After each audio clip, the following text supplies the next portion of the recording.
सुप्रभात विद्यार्थीगण। तुलसीदास द्वारा रचित काव्य से प्रश्नोत्तर से पूर्व हम तुलसीदास द्वारा रचित कवितावली, लक्ष्मण मूर्छा और राम विलाप के काव्यांश पढ़ चुके हैं और उसके अर्थग्रहण संबंधी प्रश्नोत्तर और सौंदर्य बोध संबंधी प्रश्नोत्तर भी हम पढ़ चुके हैं। तो आइए हम देखते हैं अब प्रश्नोत्तर। पहला प्रश्न है, कवितावली में उद्धत छंदों के आधार पर स्पष्ट करें कि तुलसी को अपने युग की आर्थिक विषमता की अच्छी समझ थी। कवितावली में उद्धत छंद के आधार पर स्पष्ट करें। कवितावली में जो छंद दिया गया है उसके आधार पर हम स्पष्ट करें कि तुलसी को अपने युग की आर्थिक विषमता की अच्छी समझ थी। तो देखते हैं हम उत्तर। ऐसा माना जाता है कि संतों और भक्तों को दीन दुनिया से कोई सरोकार नहीं रहता। दीन दुनिया से कोई मतलब नहीं रहता। तुलसी भी भक्त कवि थे, लेकिन तुलसी अपने युग के सजग पहरेदार थे। उन्होंने अपने युग की कठिनाइयों को खुली आंखों से देखा था। उन्होंने अपने युग की भयंकर बेरोजगारी और भूखमरी को देखा। उन्होंने देखा कि किसान, मजदूर, व्यापारी, भिखारी, कलाकार, नौकर आदि सभी काम की कमी के कारण परेशान थे। काम न मिलने के कारण चारों ओर भूखमरी और विवशता थी।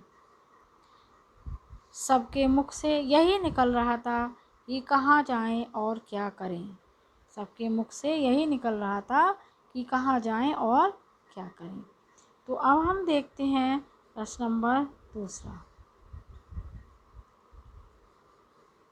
पेट की आग का शमन ईश्वर भक्ति का मेघ ही कर सकता है। शमन बुझाना। पेट की आग को ईश्वर भक्ति रूपी मेघ ही बुझा सकते हैं। तुलसी का यह काव्य सत्य क्या इस समय का भी युग सत्य है? तर्क संगत उत्तर दीजिए। तुलसी का यह काव्य क्या आज का भी युग सत्य है? तर्क सहित उत्तर दीजिए। उत्तर है, तुलसीदास ने स्पष्ट कहा है कि पेट की आग को ईश्वर भक्ति रूपी मेघ ही बुझा सकते हैं। पेट की आग को ईश्वर भक्ति रूपी मेघ ही बुझा सकते हैं। यह बात तुलसी के युग में तो सत्य थी ही, परंतु आज भी सत्य है। मनुष्य का जन्म, उसका कर्म फल, कर्म इच्छा सब ईश्वर के अधीन है। समाज में हम स्पष्ट रूप से देख रहे हैं कि करोड़ों लोग कर्म फल की इच्छा व्यक्त करते हैं, पर कुछ ही लोग सफल होते हैं। समय बहुत से लोग ऐसे हैं जो मेहनत भी पूरी करते हैं। इस समय यहाँ लिखेंगे हम यहाँ क्या आएगा?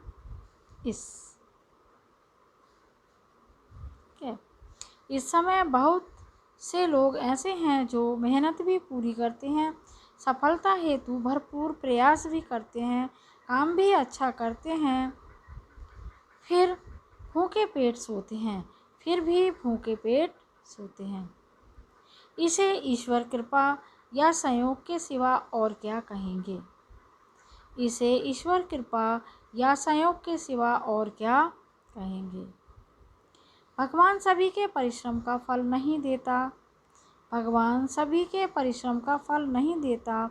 अतः पेट की आग मिटाने के लिए परिश्रम के साथ साथ ईश्वर की कृपा भी आवश्यक है। अतः पेट की आग मिटाने के लिए परिश्रम के साथ साथ ईश्वर की कृपा भी आवश्यक है।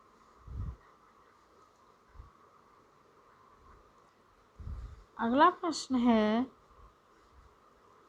तुलसी ने यह कहने की जरूरत क्यों समझी? धूत कहो, अवधूत कहो, राजपूत कहो, जोलाहा कहो को, काहू की बेटी से बेटा ना ब्याहब, काहू की जाति विगार न सो। तुलसी ने यह कहने की जरूरत क्यों समझी? धूत कहो, अवधूत कहो, राजपूत कहो, जुलाहा कहो को, काहू की बेटी से बेटा ना ब्याह, काहू की जाति बिगाड़ न सो। इस सवैया में काहू के बेटा सो बेटी न ब्याह कहते तो सामाजिक अर्थ में क्या परिवर्तन आता?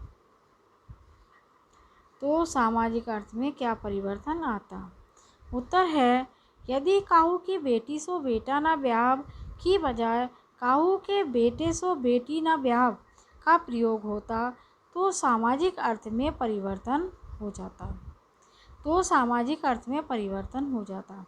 विवाह के बाद बेटी को अपने पिता की जाति छोड़कर पति की जाति अपनानी पड़ती है। अतः यदि तुलसी के सामने अपनी बेटी को ब्याहने का प्रश्न होता तो जाति बिगड़ने का खतरा तुलसी को ही होता, अन्य किसी को नहीं। एक बार फिर, यदि काहू की बेटी सो बेटा ना ब्याह की बजाय काहू के बेटे सो बेटी ना ब्याह का प्रयोग होता तो सामाजिक अर्थ में परिवर्तन हो जाता। विवाह के बाद बेटी को अपने पिता की जाति छोड़कर पति की जाति अपनानी पड़ती है। अतः यदि तुलसी के सामने अपनी बेटी को ब्याहने का प्रश्न होता तो जाति बिगड़ने का खतरा तुलसी को ही होता, अन्य किसी को नहीं। अगला प्रश्न है, धूत कहो अब धूत कहो वाले छंद में ऊपर से सरल व निरीह दिखलाई पड़ने वाले तुलसी की भीतरी असलियत एक स्वाभिमानी भक्त हृदय की है। इससे आप कहाँ तक सहमत हैं? धूत कहो वाले छंद में ऊपर से सरल व निरीह दिखलाई पड़ने वाले तुलसी की भीतरी असलियत एक स्वाभिमानी भक्त हृदय की है। इससे आप कहाँ तक सहमत हैं? तो आइए देखते हैं इसका उत्तर। इस सवैये में तुलसी की सच्ची भक्ति भावना तथा स्वाभिमानी स्वभाव का परिचय मिलता है। वे कहते हैं कि तुलसी सरनाम गुलाम है राम को। वे क्या कहते हैं? तुलसी सरनाम गुलाम है राम को। कहते हैं वे स्वयं को राम का समर्पित भक्त कहते हैं। तुलसी ने अपने समर्पण को व्यक्त करने के लिए ही गुलाम शब्द का प्रयोग किया है। गुलाम स्वयं को अपने तन मन से पूरी तरह अपने स्वामी के प्रति समर्पित मान लेता है। गुलाम स्वयं को अपने तन मन से पूरी तरह अपने स्वामी के प्रति समर्पित मान लेता है। गुलाम शब्द सच्ची भक्ति भावना का परिचायक है। तुलसी राम भक्त होते हुए भी किसी सांसारिक व्यक्ति की धौंस नहीं सुनते, इसलिए उन्होंने खुद पर चोट करने वाले निंदक समाज को आड़े हाथों